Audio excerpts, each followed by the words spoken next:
and gentlemen, time for the press conference for an incredible second edition of Longines League of Nations here at World Equestrian Centre Ocala. And as it really should have always been, it's a victory for the United States of America. Well done. Robert, first of all, if we start with you, talk us through your night. Well, it doesn't get much better than that. We've said it a couple times tonight, and I've said it many times before. I love the format that League of Nations has, specifically for the excitement. Of course, it's always nice to be on the right end of the excitement, and it was great that Laura added to that just to make sure that McLean had some real pressure on him going out there. But how things can so change in that second round. But you know, we have a veteran team here. These are horses that have done it before, and there was a reason why we picked a team here. It's our home Nations Cup, and we had some incredible competition that we had to beat, and it doesn't get any better than that. Aaron, talking about a home League of Nations, you know, you traveled all the way to Abu Dhabi last year, and then your reward was to get to ride here at your home show. Tell us about riding here at WEC all the time and then getting to ride as a US team rider here. Well, obviously it's a great facility and wonderful to have it right here in my backyard. But it's really special when you get an opportunity to jump against the world's best in your backyard. So lovely to have this event here and get to be a part of it as well. And I know we were very honored to have the Roberts family representatives with us, and Mason, we kind of forget it because I don't know which is the right way around. He's part of our team or we're part of his team, but working here with the Roberts families, and particularly with Mason, is just fantastic. We really want to recognize that and shout them out.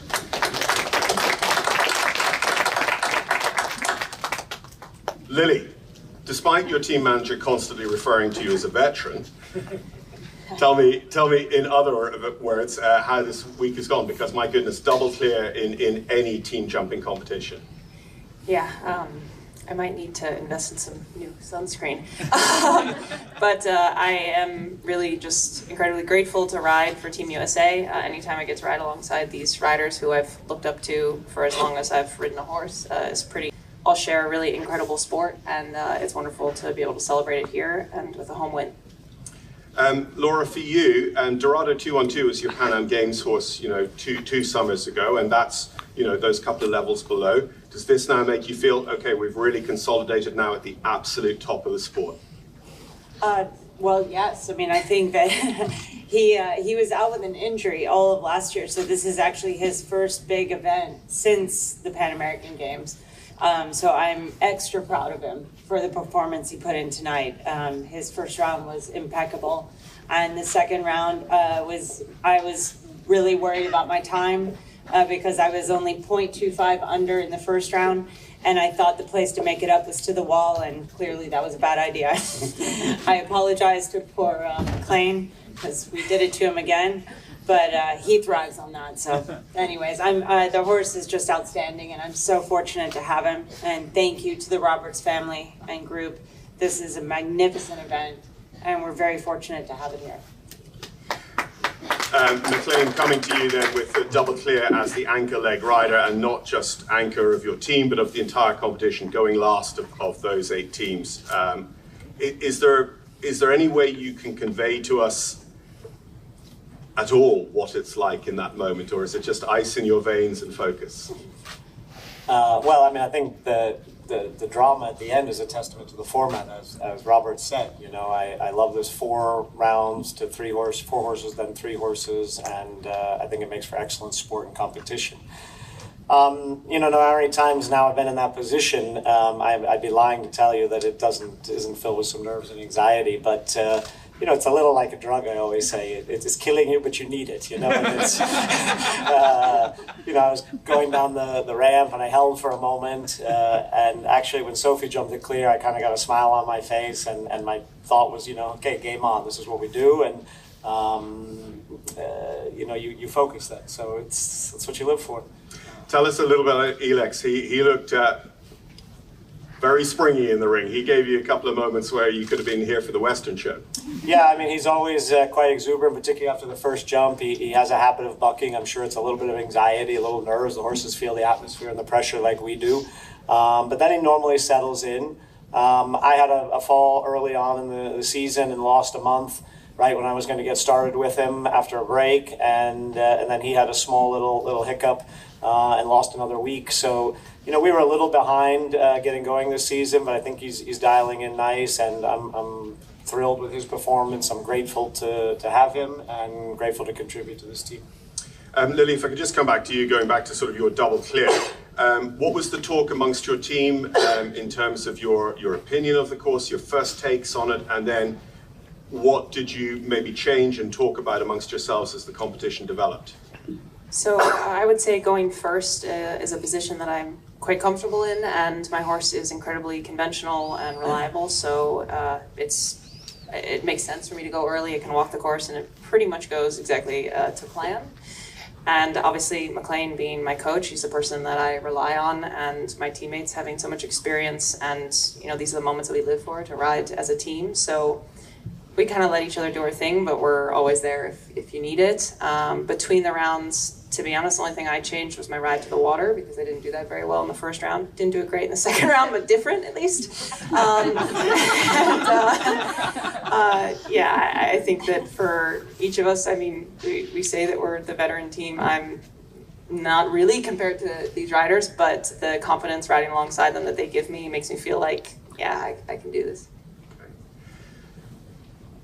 Folks, maybe I've given you a little platform to build on. Are there any questions for our winning team here, the USA? Yeah, down the front. Lily, can you just talk a little bit about your horse, your partnership with him, and just how he felt tonight? So Argan de Belliard, I bought, 3 years ago, I want to say now, and we very quickly moved up to jumping 5 stars. I've jumped a number of Nations Cups with him. His nickname is Mr. Consistency, and to be honest, he would probably jump clear every single round if I managed to stay out of his way, and luckily I did that both rounds today. He is very, as I said, reliable, consistent, traditional horse, and has huge ability.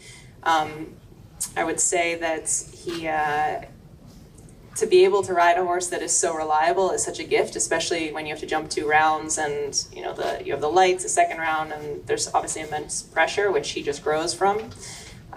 It took me, I would say, a few team events to really understand what he needs.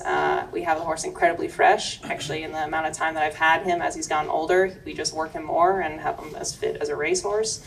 And in all honesty, when McLean first pointed him out to me, I didn't want him. I did not see how special he is, and McLean, thank God, really convinced me. And yeah, I'm thrilled that I get to call him my partner still.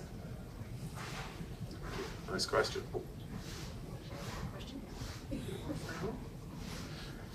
Robert, then, if I could just ask you sort of final question. All of your competitors in Longines League of Nations have a European Championships this year. You don't have a Pan Ams, you don't have a Worlds to think about. So are you all in on this series this year? Well, obviously trying to qualify for Barcelona is very high on our list. And tonight was very helpful because we didn't come in at the top of the standings. And so it's going to be nice to see where we are. We go to Rotterdam and Saint-Tropez. We'd like to stay in contention because we want to be there in Barcelona. You're right. This is the one year we don't have a championship. What it's done for us, though, it's given us a lot of team events in addition to the League of Nations, so that we can bring in some of the younger riders and give opportunity. And that's what we're using this year for, and that's what the first few events that we've done, and we'll continue to do that. We're going to continue to do what Lily just talked about, try to get riders riding with the veterans and learning the ropes so that when we get back into the championship swing of things next year, we'll have more depth. But we're proud of the depth we have, and so far it's working out really well this year. And, you know, your US summer tour of your A-list riders is probably, you know, penciled in. It's probably looking relatively clear in the future. Do you have a sense now of the horses and riders you might have available for Rotterdam, and do we get any glimpse? No. I asked so they wouldn't. There you go. No, that's Rotterdam's quite a ways away from now, and it's developing. And yes, we've got a plan in the works, and I'll tell you when the time is ready. Friday night, Rotterdam. Something like that. Ladies and gentlemen, thank you very much for coming. Your support as media to these events is absolutely critical, getting the message out. Do remember, Longines League of Nations, I appreciate we've spent 108 years calling it Nations Cup, but if you could possibly remember Longines League of Nations, we can't do it without Longines as well. Our thanks so much to them. They are incredible supporters. They have been behind this dynamic new format that we get to enjoy here. Our thanks to the Roberts family for our hosting here at this amazing venue, which the other three legs and Barcelona, I know, look here every year and go, my goodness, we have to up our game again. So all that remains to say is congratulations to the United States of America, and I hope you have a really, really good night to celebrate. Thank you.